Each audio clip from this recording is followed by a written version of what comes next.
démontrer l'intérêt de cet ouvrage absolument exceptionnel, qui, comme tu l'as dit en effet, est conservé à la Bibliothèque royale de Copenhague, au Danemark, et cet ouvrage a été découvert assez récemment, puisque c'était en l'année 1908, par un érudit allemand qui s'appelait Richard Pichman. Et depuis, il y a eu quantité de travaux sur Wamampoma de Ayala. Cet ouvrage, donc, qui se présente sous la forme d'un gros manuscrit de 1200 pages environ, porte pour titre El primer nueva crónica y buen gobierno, c'est-à-dire en français la première nouvelle chronique et bon gouvernement.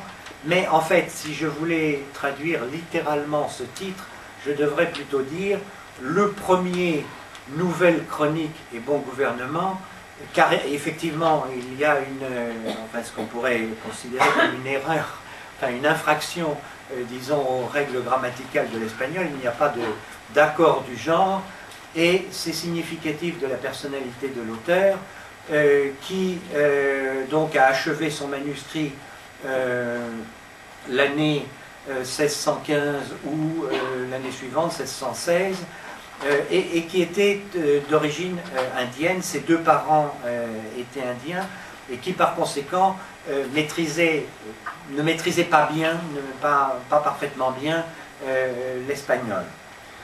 Je relève tout de suite dans son titre la présence du mot gobierno, c'est-à-dire gouvernement, la première nouvelle chronique et bon gouvernement, et je crois qu'il y a là une indication du caractère éminemment politique de cet ouvrage, et c'est quelque chose que je m'attacherai à dégager. Alors, qui était Wamampoma de Ayala? Donc, il était indien, mais en fait, pour le définir plus complètement, il faudrait dire que c'était un petit cacique, ou tout au moins il appartenait à une famille de petits caciques. Qui étaient les caciques? Eh bien, les caciques, dans le Pérou colonial, et d'ailleurs l'ensemble du monde hispanique colonial, les caciques étaient les membres de la noblesse, de l'aristocratie indigène. Bon, lui était appartenait à une famille de petits caciques de la région de Ayacucho, et plus précisément le sud du département actuel d'Ayacucho, donc la province de Lucanas. Plus précisément, il a vécu pendant son enfance et sa jeunesse, et sans doute y est-il né dans le village de Sondondo, précisément dans la province de Lucanas.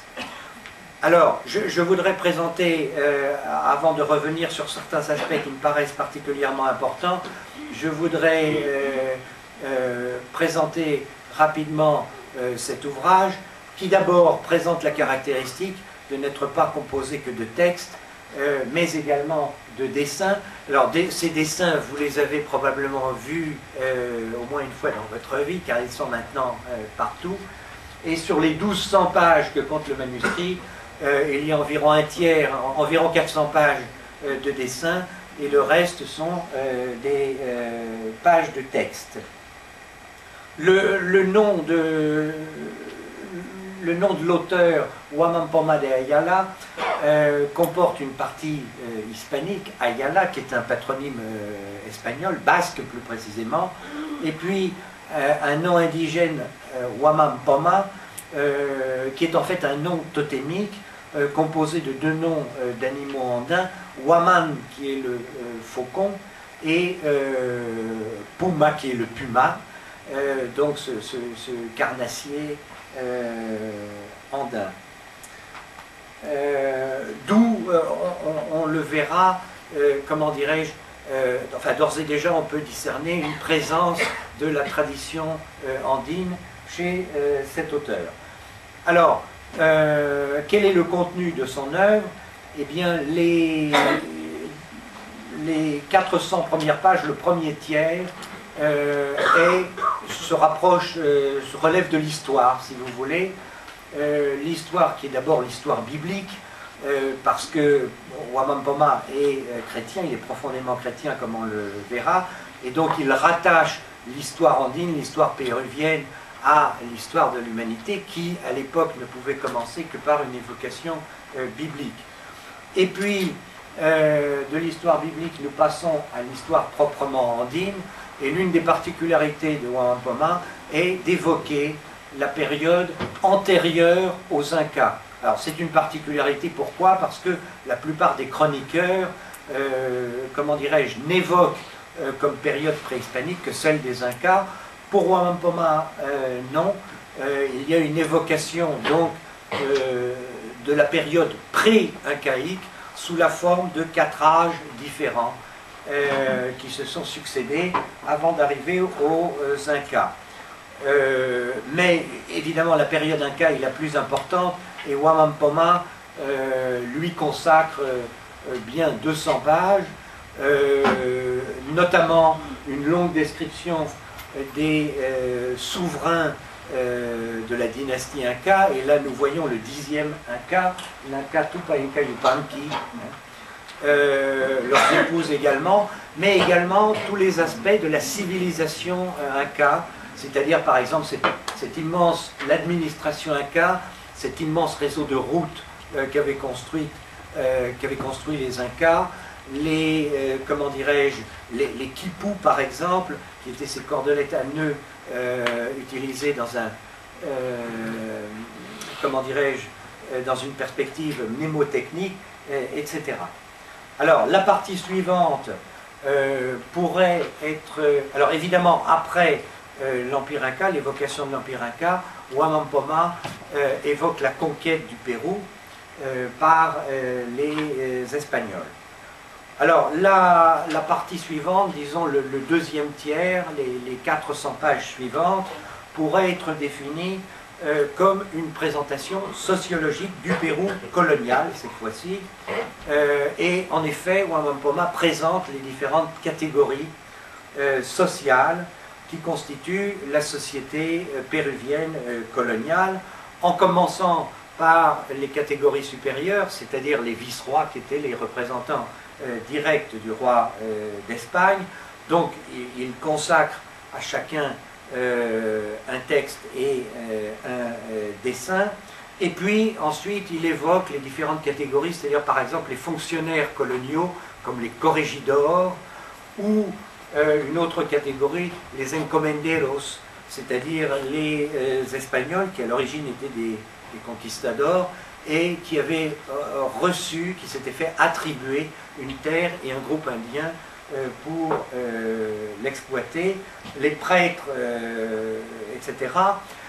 De cette peinture, disons, de la société péruvienne se dégage une critique qui est une critique féroce.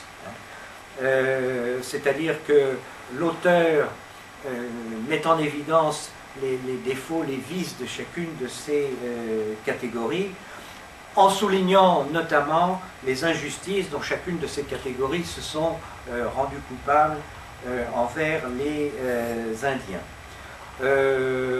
L'une de ses cibles favorites notamment est constituée par les prêtres.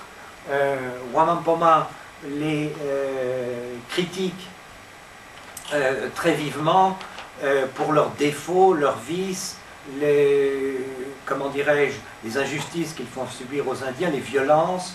Là on voit l'un des prêtres dont parle Wamampoma d'Ayala. Il s'agit de ce que l'on appelle un extirpateur d'idolâtrie, c'est-à-dire un personnage chargé de réprimer les cultes païens indigènes. Il s'agit de Cristobal de Albornoz, qui était assez connu.